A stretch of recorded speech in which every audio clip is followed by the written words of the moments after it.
રજૂ કરવા જઈ રહ્યા છે.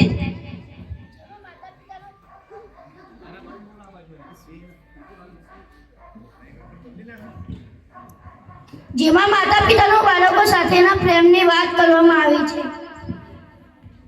જેમાં ગામડા કરતા ખાસ કરીને શહેરમાં માતા પિતા પાસે બાળકો સાથે વાત કરવાનો સમય હોતો નથી. તેને રજૂ કરતું નાટક છે, તેનું નામ છે આજ સુધારે આવતીકાલ. તો ચાલો નાટક જોઈએ અને સમજીએ.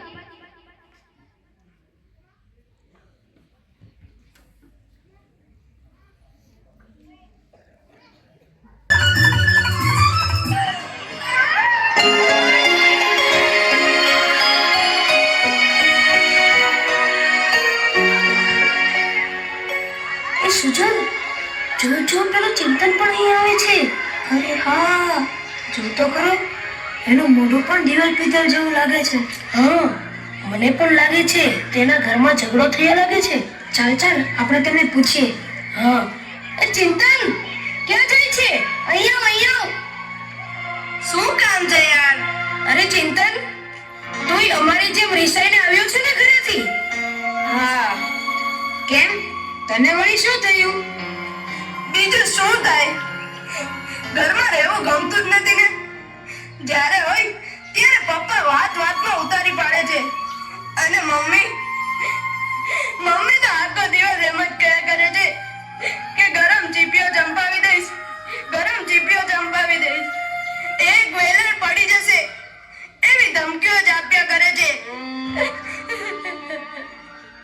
જોયું સુજન? જોયું ને? હું નહોતો કહેતો? બધા મમ્મી પપ્પા ભગવાને આવા જ બનાવ્યા છે. અરે ભાઈ ચિંતન, તારી જેમ મારા પપ્પા પણ બહુ જ ગરમ મગજના છે. આપણે મહેનત કરીને મરી જઈએ, નિશાળમાં પરીક્ષા દઈએ અને રિઝલ્ટ આવે ત્યારે ખુશીના મારી આપણે પપ્પાને બતાવવા જઈએ, પપ્પા મારો ત્રીજો નંબર આવ્યો. તો પપ્પા કે ડોબા, તારો પહેલો નંબર કેમ ના આવ્યો?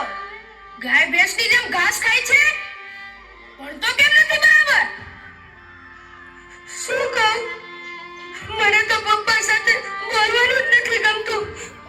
જ્યારે હોય ત્યારે બસ લડતા જ હોય. અરે પાર્થ, તારા તો પપ્પા એવા છે પણ મારા તો મમ્મી પણ એવા છે.